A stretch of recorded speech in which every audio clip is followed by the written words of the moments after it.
Okay, our modern economy, we're going to be looking at it from a materialist perspective.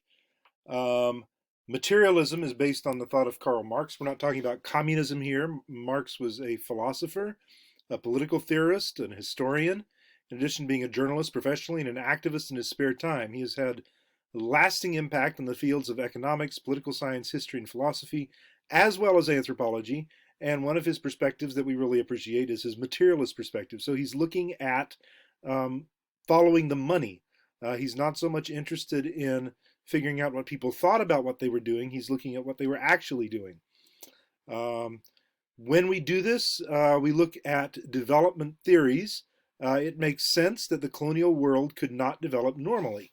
One example of this is, for example, um, we can look at the development of textiles in India. So, in the 1830s, 1840s, there was a lot of cotton being produced in India. They were putting this cotton, raw cotton, onto boats, sailing it around the coast of Africa, um, bringing it to Britain, where they had huge factories in Manchester and Birmingham, and spinning it, weaving it into cloth, putting it back on boats, taking the produced cloth all the way back around the Cape Horn again, and back up to India, and then selling cloth to the Indians at a huge markup, of course, because they had to take it across half the way around the world twice in order to sell it back to them. What's the solution? How can we reduce the cost for individual consumers in India? Put a factory in India. Just put a factory right there. Boom. Now, you get the cloth here, you take it to the factory, you get the cotton here, you take it to the factory, you make the cloth, you sell the cloth for half the price because you're not transporting it around the world. What's the problem with this? Is there a problem with this? You bet. It's not with the capitalists. The capitalists, hey, we'll have more profits. I mean, so the boat people, the people running the boats are mad, of course, because they don't make as much money. But definitely the people who vote are the people living in Manchester and Birmingham. And they see, hey, we're going to lose jobs, and we vote for you parliamentarians, so you better make a law against it. And what did they do? Pardon me, what did they do? They made a law against it because the Indians can't vote. The Indians are down here. They are subjects of the British Empire. They are not voting citizens of the British Empire, so they have no say in it politically. So they're down there saying, hey, we're getting killed here with the cost of your product. And the British are like, sorry, you are colonial subjects. You aren't real people. And we vote up here.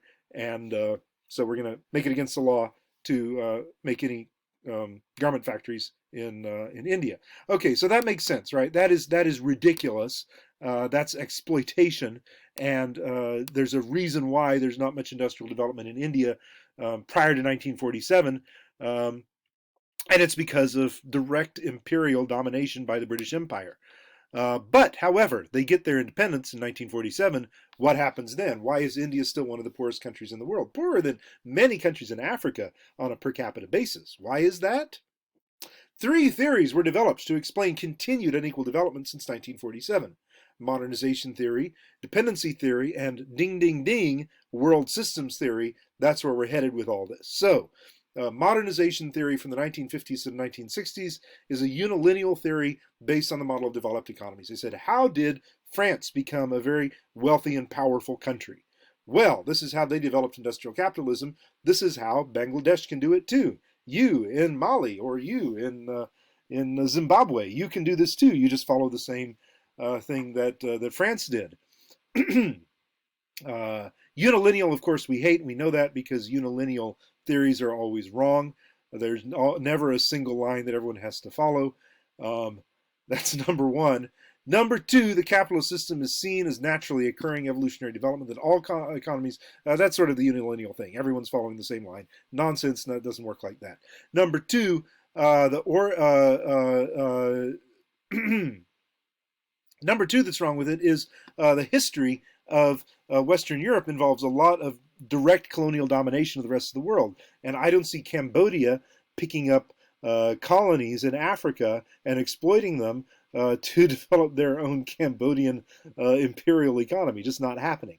So we can say that history is different. History, it's not the same world as it was in the 1800s in Belgium or whatever when they got to be rich.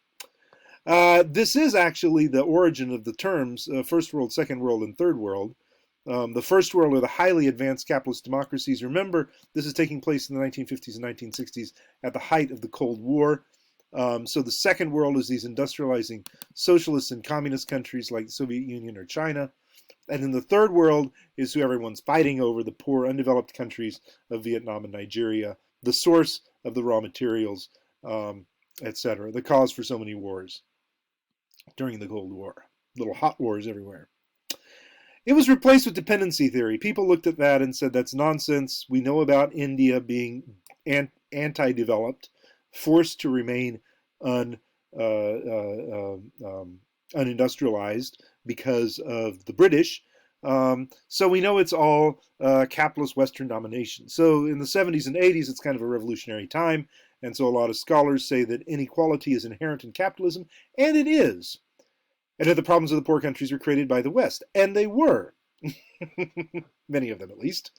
Instead of seeing poverty and the lack of development, pre-existing sort of conditions that were just always already there, dependency theorists saw impoverishment, not poverty, but impoverishment. Somebody made them poor.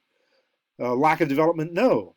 They were underdeveloped, conditions that were created intentionally. And in some cases, that's actually true. We look at the way economies have been kept down rather than allowed to grow because it would cut into the profit margins of the European country that's ruling them. However, they say the wealth of the developed nations, like that of the parasitic bourgeois class, is dependent on the continued impoverishment of the poor nations. The problem with this is that it's rarely accurate that that the rich are always trying to oppress the poor. A lot of times, the rich are trying to oppress the other rich. The whole point of you ask a typical business owner who they really hate, and they don't hate their customers and they don't hate their suppliers. They don't hate their workers. They love these people because they spend a lot of money to help them. Who they really hate is the competition. That's who they're trying to stamp out. So the dependency theory doesn't really understand how businesses work. What's really going on in terms of labor and raw materials and things like that. So Emanuel Wallerstein comes along and he sort of brings these two together. So this is 1980s to the present world systems theory. We haven't really done anything better than this. We've just sharpened it up a whole lot. But his idea was that capitalism could be studied functionally as a global economic system focused around the international division of labor, the way that certain kinds of workers typify an entire nation's workforce. So when you study economics and you study about labor, you will find that there are three divisions of labor: primary, secondary, and tertiary. Primary workers involve extraction of raw materials. Usually that's lumber, fishing, mining, and agriculture. Secondary type labor is the processing of raw materials. So the secondary division is usually manufacturing, making cars and stuff like that. And then tertiary is the services sector, finance, banking, investment, communications, health, education, and high tech. So this is your microchips. This is your higher education, healthcare. Look at Middletown, right? Or Hamilton, Middletown, Hamilton. We were agricultural back in the 18th century, getting started, and then in the 19th century picked up more heavy industry, paper and steel and stuff like that. And then today, a lot of it is healthcare and education. The biggest employer in Butler County now is Miami University. So we can see that there is a development going on in Butler County that's similar. And so we can organize the countries of the world on the same model here, from primary, where we have the former colonies, what we would call the third world if we were looking at it from modernization theory, but from the perspective of world systems theory, these are the former colonies whose economies were organized around extraction. Remember, extraction of raw materials. They are not industrialized. They have low levels of technology. They have no control over finance, and they're largely agriculturally based. Vietnam or Ghana. Number two is a semi-periphery. These can also be called emerging markets. You might see them in some of the economic literature. Countries that once belonged to the core, that is Argentina or China. China used to be 10% of the world's economy, 120 years ago. And by 50 years ago, it was much lower than that. And it's come back pretty much. It's getting to be one of the richest places in the world again, which it was long ago before the British conquered them. And then it's other countries that may soon be core economies. Brazil, South Korea, were never very rich places, for most people, but they're getting there slowly. Um, and then the core, the countries that are industrialized, they control technology and finance, and they pay high wages to skilled workers. We will come back to this and talk about it more in the next video.